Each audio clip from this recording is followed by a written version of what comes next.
નમસ્કાર, spark today ન્યૂઝમાં આપનું સ્વાગત છે અને હું છું અબરાર સૈયદ. આપ જોઈ રહ્યા છો સ્પાર્ક ટુડે ન્યૂઝના ફેસબુક લાઈવ પર. આજે જયારે પપ્પાની જયારે વિદાય થઈ રહી હોય ત્યારે 10 દિવસની આસ્થા અને શ્રદ્ધા સાથે પપ્પાને વિરાજમાન કરવામાં આવતો હોય છે અને ત્યારબાદ જયારે આજે 10મો દિવસ છે ત્યારે ભાવભીની વિદાય હવે તો જે વડોદરાવાસીઓ છે તે પપ્પાને આપી રહ્યા છે. આપ જોઈ શકો છો કે આ પવાવાના ગલીના જે રાજાની જે વિસર્જન યાત્રા છે તે નીકળી રહી છે.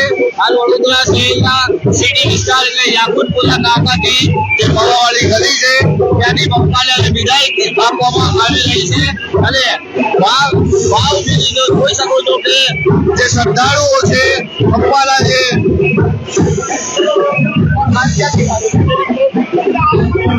કોઈ શકો છો કે મોટી સંખ્યામાં વડોદરા વાસીઓ સહિત વિસ્તારના જે લોકો છે તે જોડાયા છે અને ઉચ્ચ અધિકારીઓની ઉપસ્થિતિમાં પોલીસ બંદોબસ્ત સાથે પપ્પાની હવે જે વિસર્જન યાત્રા હવે થોડીક ક્ષણોમાં અહીંથી હવે પ્રસ્થાન થશે પવાવાળા અને વડોદરા શહેરના જે 4 દરવાજા વિસ્તારમાં જે ડીજે પર પ્રતિબંધ મૂકવામાં આવ્યું છે તેને લઈને હવે ઢોલ વાગે છે એ ઢોલ નગારાથી પપ્પાને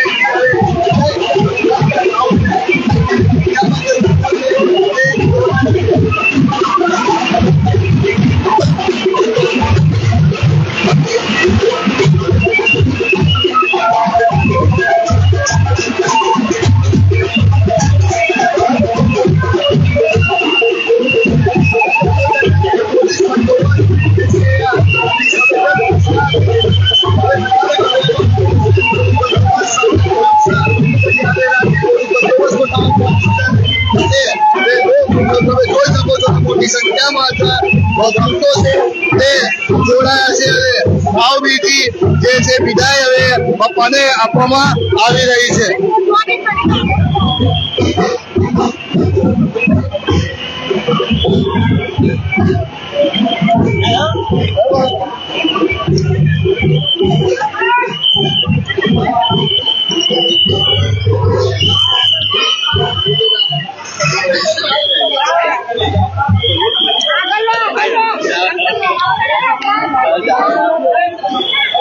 હાલ વડોદરા શહેરમાં જે 10 દિવસ પછી જે આસ્થા અને શ્રદ્ધા સાથે ભગવાન ગણેશજીની સ્થાપના કરવામાં આવતી હોય છે અને પપ્પાની જે આરાધના કરવામાં આવતી હોય છે અને ત્યારબાદ આજે 10મો દિવસ છે ત્યારે પપ્પાને ભાવભીની વિદાયગી આપવામાં આવી રહી છે. એટલે કે પપ્પાની જે વિસર્જન યાત્રા હવે પવાવાળા ગલીના જે છે તે કાઢવામાં આવી છે અને મોટી સંખ્યામાં જે શ્રદ્ધાળુઓ છે તે આપ જોઈ શકો છો કે મોટી સંખ્યામાં જે શ્રદ્ધાળુઓ છે તેઓ જોડાયા હાલ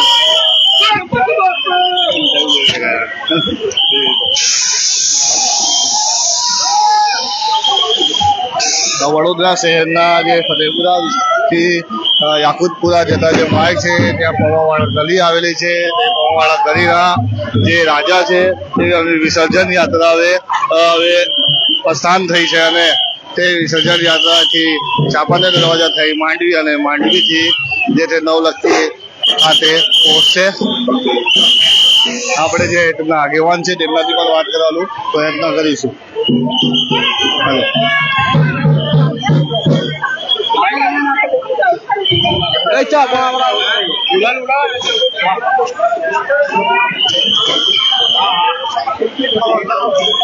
કોણ આવશે ઇન્ટરવ્યુ?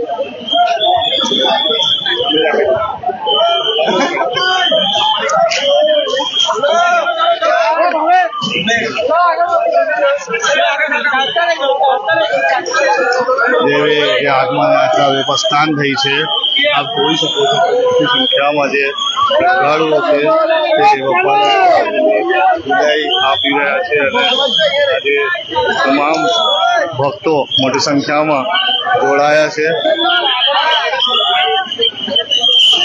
પોલીસના અધિકારીઓ પણ આ આગમન યાત્રામાં ઉપસ્થિત છે અને તેઓની ઉપસ્થિતિમાં જે છે પપ્પાને હવે આગમન યાત્રાને પ્રસ્થાન થયું છે.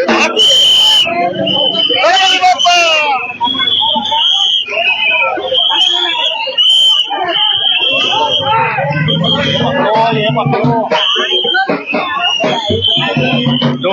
भाई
કમિટીના જે પ્રમુખ છે જાવેદ બાબુ તેઓ દ્વારા પણ હવે સાર ઓળાવીને સ્વાગત કરવામાં હાલ જે આગેવાનો છે તેમનાથી પણ આપણે વાત કરીશું.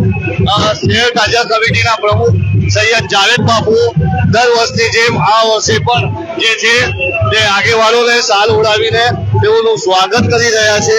આ કોમી એકતા એટલે જળવાઈ રહે અને કોમી એકતા અને ભાઈચારાથી તમામ તહેવારો જે ઉજવણી કરવામાં આવે તે જોતા અહીંયા એટલે સંસ્કારી નગરી વડોદરાના આ દ્રશ્યો છે જ્યાં ભગવાન પપ્પાને હવે ભાવભીની મીઠાઈ આપવામાં આવે છે અને શહેર તાજિયા કમિટીના પ્રમુખ સૈયદ જાવેદ બાબુ જે આગેવાનોને જે છે તે સ્વાગત કરી રહ્યા છે.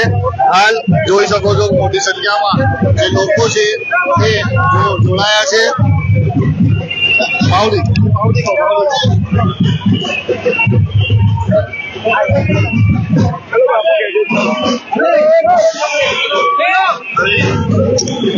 હિન્દુ મુસ્લિમ જે કોમી એકતાના પ્રતિક જાવેદ બાબુ અને સ્થાપના કરતા જે આગેવાનો છે પવાવાળા ગણીના તેઓની આગેવાનીમાં હવે જે પરંપરાગત રીતે અહીંયા પપ્પાનો જે છે ટોલી ખેંચવામાં આવી રહી છે અને પપ્પા મોરિયા કરીને જે પ્રસ્થાન હવે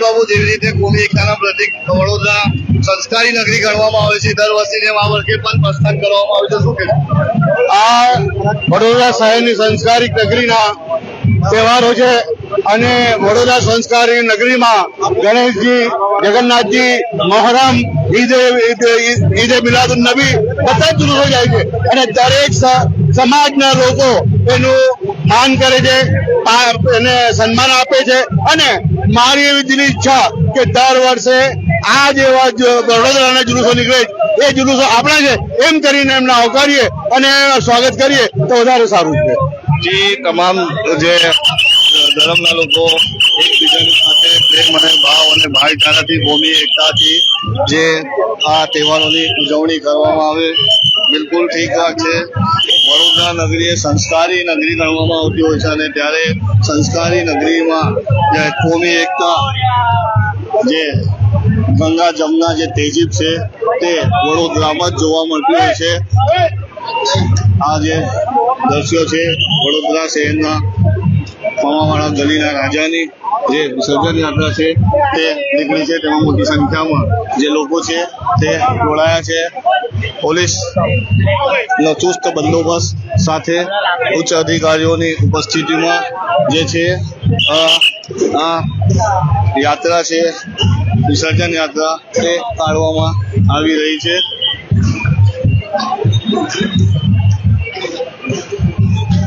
હાલ જે પ્રકારે વડોદરા શહેર અને સત્ય ઓવેશન વિસ્તાર જે આખો પૂરા કરવામાં આવતો હોય છે ત્યારે મોટી સંખ્યામાં લોકો અહીંયા જે વિસર્જન યાત્રામાં જોડાતા હોય છે અને તે પોલીસના ચુસ્ત બંદોબસ્તની વચ્ચે આ આગમન યાત્રા એટલે માફ કરજો કે વિસર્જન યાત્રા બપ્પાની ભાવભીની જે છે કાઢવામાં આવતી હોય છે.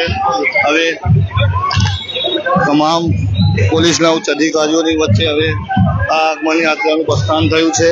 શહેરના તાજા કમિટીના જાવેદ બાપુ દ્વારા જે છે બપ્પાનો જે ટોલી છે, રથ છે તે ખેંચવામાં આવ્યું. એટલે ગંગા જમના તેજી જોવી હોય તો વડોદરા શહેરના સિટી વિસ્તારમાં, ફતેપુરા વિસ્તારમાં ખાસ કરીને જોવા જેવી છે, કારણ કે વડોદરા એ સંસ્કારી નગરી છે. સંસ્કાર શું છે એ વડોદરા વાસીઓથી જ લોકો શીખે છે. હાલ જે 10 દિવસ સુધી બપ્પાની જે આરાધના કરી, હવે આજે જ્યારે બપ્પાને જે વિદાય આપવામાં આવી રહી છે ત્યારે વડોદરા વાસીએ જય ગણેશજી ગુંજી ઉઠ્યું છે. અગલા વર્ષે ફરી આવો તેવા નાદથી બપ્પાને ભાવભીની વિદાય આપવામાં આવી રહી છે.